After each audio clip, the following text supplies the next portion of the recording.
Hello and welcome to another 9-minute Bible study. Our starting point, 2 Chronicles chapter 11, verse 13. Before we get to the verse tonight, I want us to understand a basic point. So many ministries, they go around and they try to convince everyone that the church is the problem in society.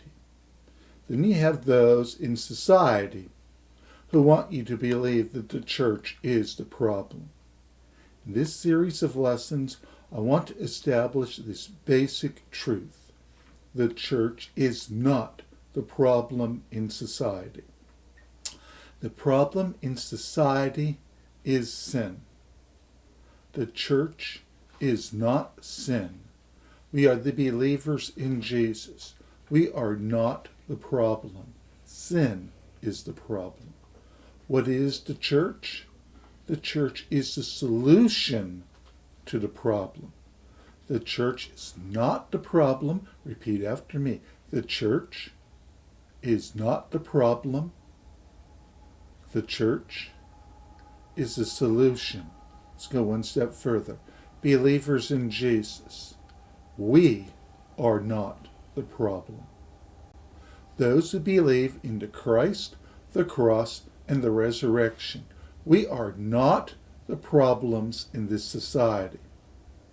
We are the solution. But we can only be the solution when we are attached to a local church, and a local church rising up together as one to be the solution. Now let's look in the Old Testament for some examples proving this point. I mentioned 2 Chronicles chapter 11 and verse 13. Before we get there, a quick background check. King Solomon, he was the king of all Judah and Israel, all 12 tribes. And everything was going well until he started to marry women, 500 plus of them, who drug him away from the Lord, where he began to worship idols. The end result, the nation was split in two between the northern kingdom of Israel and the southern kingdom of Judah. Understand this point. As long as Solomon worshiped the Lord, everything in Israel went well. The moment he began to worship the idols of his many wives, that's when problems began to arise in the nation. That's why 10 tribes were split from Israel to become their own nation because of Solomon's sin. Solomon's sin was not the solution, it was the problem that would plague Israel. When Solomon died, his son Rehoboam took the throne, and then the 10 tribes formally rebelled against the kingdom. Why? Because King Solomon sinned against the Lord. Now, the 10 northern tribes, what did they do? They established their own worship, their own golden calf worship in their kingdom. They did not want their people to head south to Judah, where they would worship the Lord. The king in Israel, his name was Jeroboam, the 10 northern tribes. He thought God was the problem. And what happened? His kingdom, over and over during his reign, and then throughout its entire history, never returned to the true worship of the Lord. Oh yeah, they had Elijah and Elisha and Jonah and many of the prophets. But the end result was still the same. They rejected the Lord, their God. And the Lord wound up rejecting them. Why? Because the kings thought that God was the problem, not the solution to what was going on in their nation. And because they thought God was the problem, their nation faced endless wars, endless droughts. Many problems were caused because they rejected the Lord their God.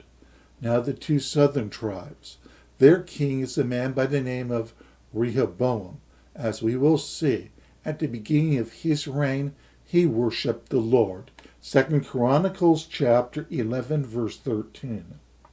And the priests and the Levites that were in all Israel resorted to him out of their coast.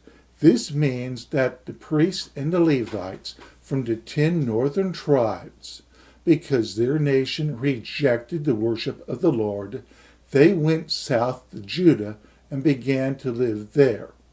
King Rehoboam openly accepted these religious refugees into his country. Why?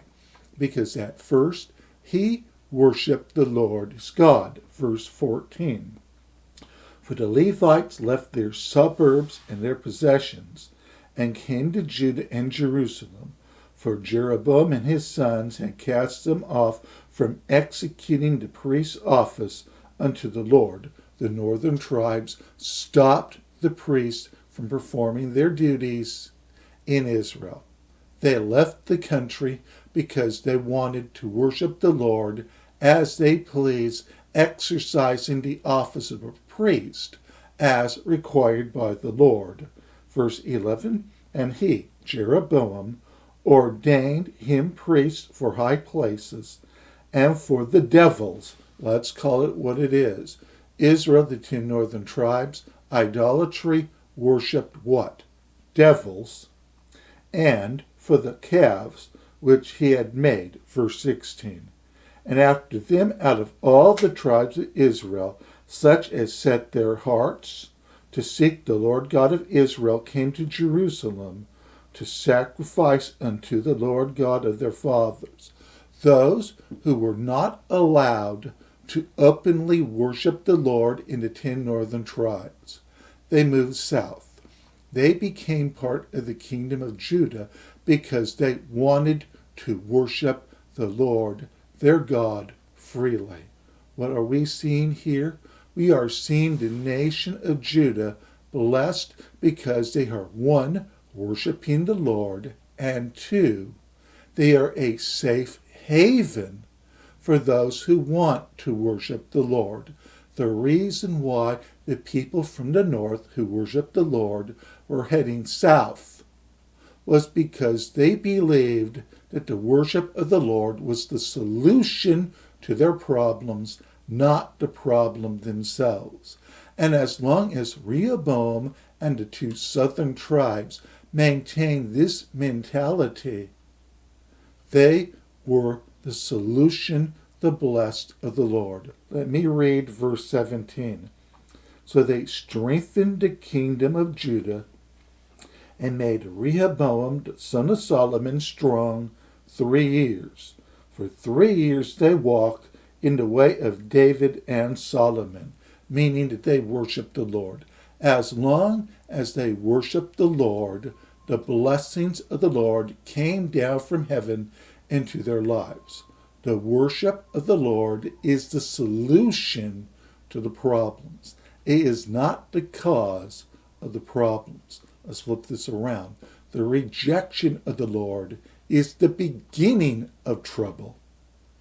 It is not the solution. It is the beginning of disaster. And we will pick up with this in our next lesson.